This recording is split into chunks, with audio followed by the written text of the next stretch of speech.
Our reading this morning is some excerpts from In Between by Kate Walker. In between, liminal, that space where we wait. Between moments, events, results, action, no action.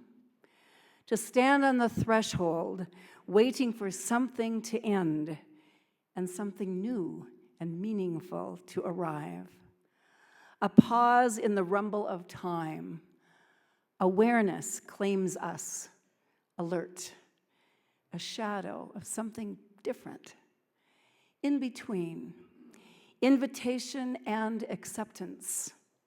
In between, symptom and diagnosis.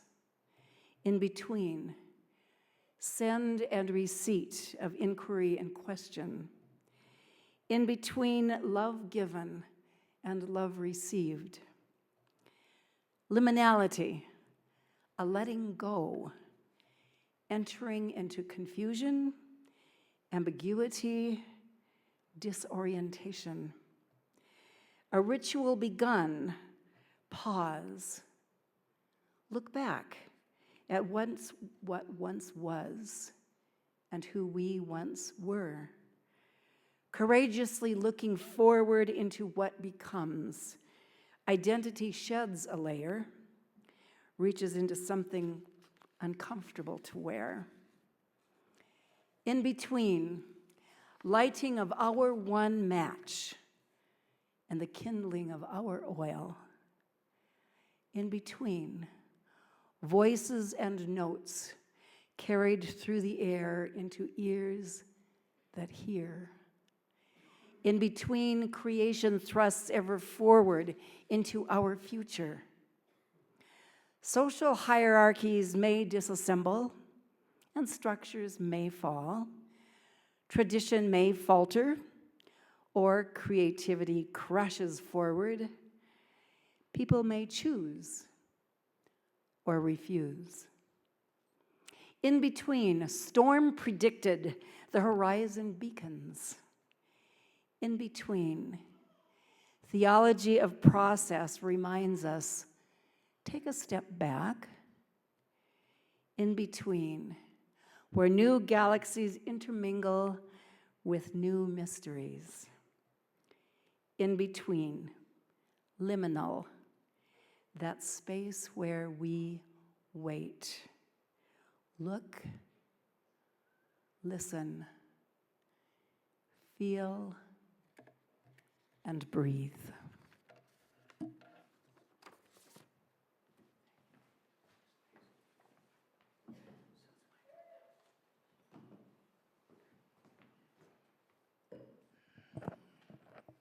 You know, that reading I did earlier from the letters of St. Paul to the Corinthians wasn't intended to be funny.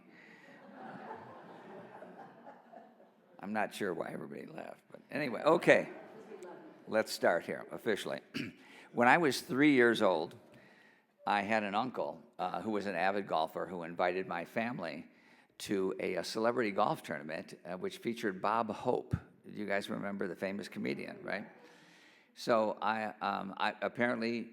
remember this very vaguely, that I was standing on the edge of a green when Bob Hope was putting, and he putted the ball into the hole successfully, and I was so excited about it, I ran out onto the green, put my hand in the hole, and grabbed his golf ball. So he was following right behind me, but I got there first, and he asked me for his golf ball back, and there was no way I was going to give him that golf ball. I got there first. He then turned to his caddy and said something, and then turned around and presented me with the brand new golf ball and said, how about we trade this brand new golf ball for that old, beat up golf ball? And apparently I thought about it for a second, thought, that's not a bad deal. So I handed him, simultaneously we exchanged golf balls, at which time he stood up and looked at the crowd and said, this kid ought to be a lawyer. So apparently the seed was planted and my future was set. However, the road was neither direct nor clear for quite some time.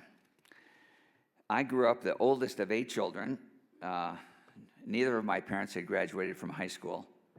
My mother had just turned 20, and my father had yet to turn 19. Not what you would call an auspicious beginning. I was the first in my family to attend college, not to mention get a law degree. I had 2 younger siblings who have since passed away from alcoholism, and my father was also an alcoholic who severed his contact with all of his children by the time he died.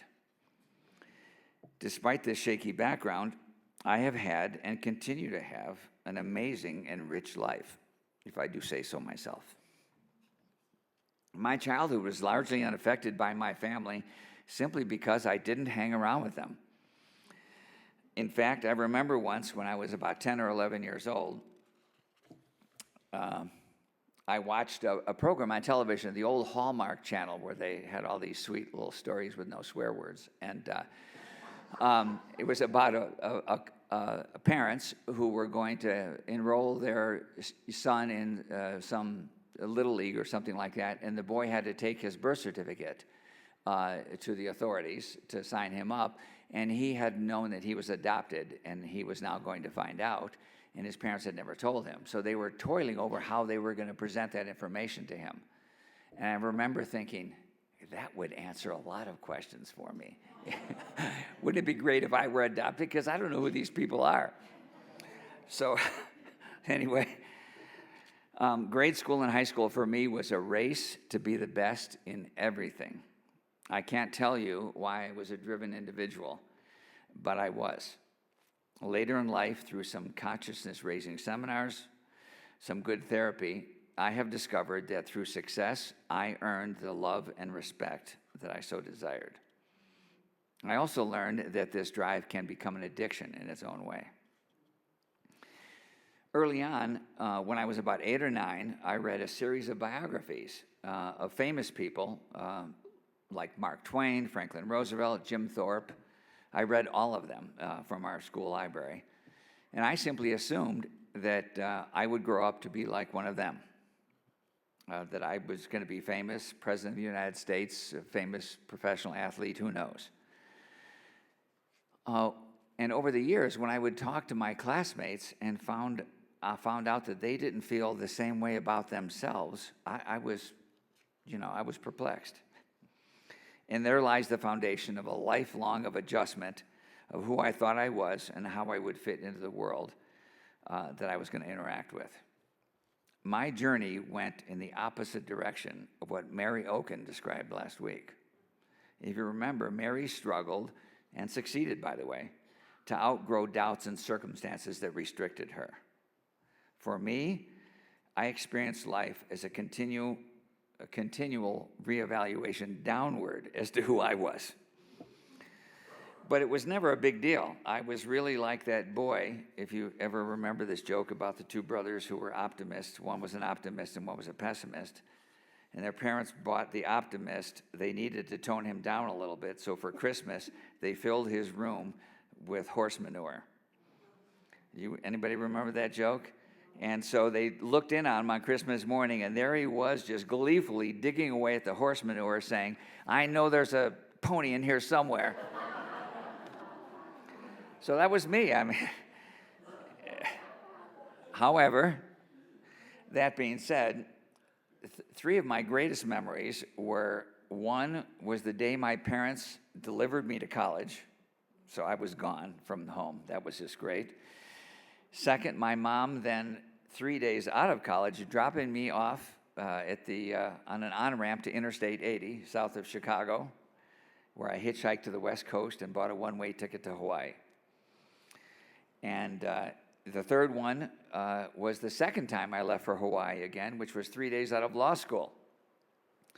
I just felt that I needed to escape those circumstances because they didn't meet who I thought I was.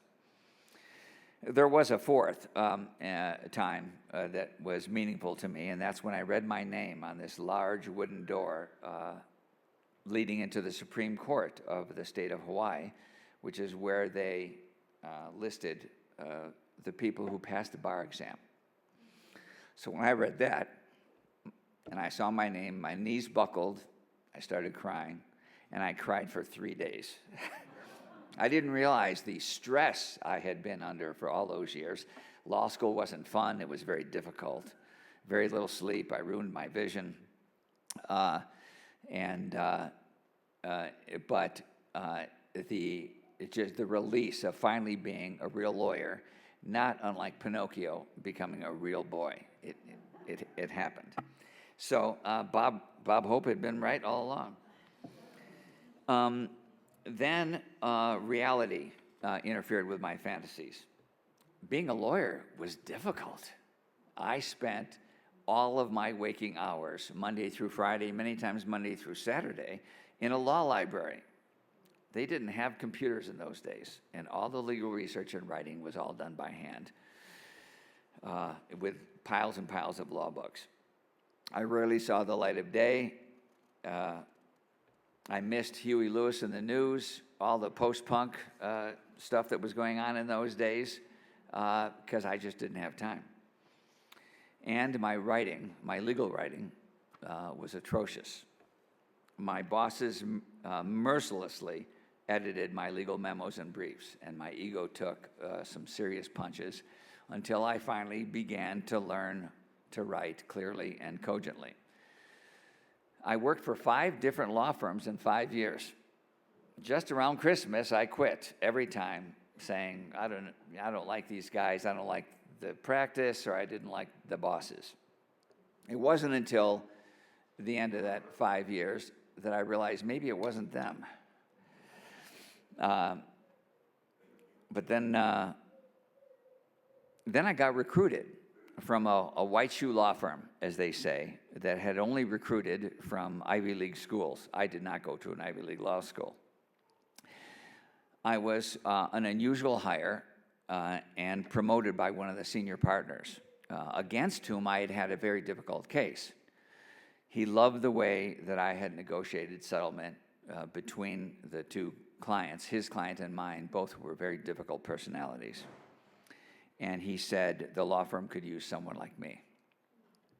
By that time, outside of my professional practice, I had been mediating disputes and, in fact, training mediators for about 5 years. I gained a reputation for settling many difficult cases, and the senior judge of the First Circuit Court asked me to train all of the judges and as many lawyers who wanted to be trained in mediation. And so I designed a training. I used some new techniques of videotaping and other things that had not been done before to teach people to see themselves how they really were, to improve their skills. And that training in itself caught on, and I was asked to do presentations to train trainers all over the United States, in Boston and in Denver and in St. Louis.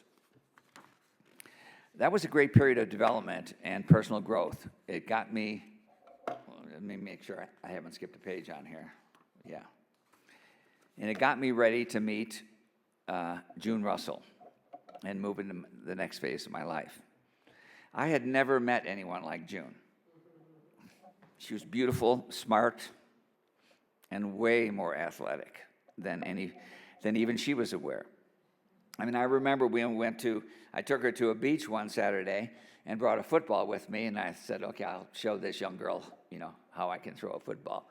So I showed her how to put her fingers on the seams of the football and how to try to throw what's called the spiral. She backed up about 50, 60 feet from me and just zipped, a Tom Brady line drive right into my chest. I thought, oh my gosh, who is this woman? And of course, it was love at first sight. It took, however, 4 years of personal growth, money management, skill building, and lots of roses and jewelry to convince June to marry me. When she finally did, I was now faced soon with a family, a new house, a stepchild, and shortly a new baby. So I guess it was time to grow up. I had quit the large law firm during our courtship I dabbled with computer sales and training with other law firms, and I lost lots of money. Soon after Sarah's birth, I owned a home with a large mortgage, and I was without a job or any income, and had close to $100,000 in credit card debt. I remember thinking the interest on that debt was over $2,000 a month. I wasn't even sure I wanted to practice law anymore. But I had to make the decision, and the pressure mounted up. And that's when I heard a voice. I was driving back from Honolulu, back to Kailua, our home, about 13 miles, and I was going through a tunnel in the mountains, and the voice asked me what I was afraid of. Why was I hesitating to move forward? And I didn't really have a simple answer to that question, but I knew it was time to commit, so I did. I figured it's time to open my own law office and become a real lawyer again. So I decided to build a law practice from scratch. The computer business did yield one positive thing. I had developed the first in the nation family law software. It just didn't sell in Honolulu, not enough to pay the bills. And I had also participated in an alimony study with a professor at the University of Hawaii, and I had discovered there was a really high rate of divorce among military personnel. And as you may or may not know, there are very large military bases in Hawaii. So combining those two things together, I launched my new firm from the back of my house, spending the last lines of credit I had on this new venture. Well, the firm was a hit from the beginning. The only thing was I didn't know how to run a law office. Bookkeeping, hiring, managing employees, marketing. What? I had no idea what I was doing.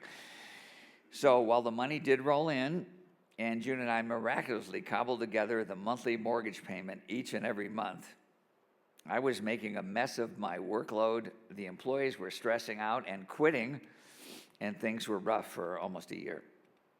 So I realized it was time to get even more serious. And I realized I needed to systematize everything I was doing, every aspect of my business, because I kept repeating mistakes over and over again.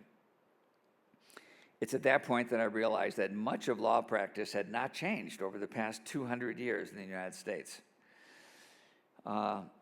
Like having the least skilled and lowest paid employee be the first impression to your potential clients. That never made any sense.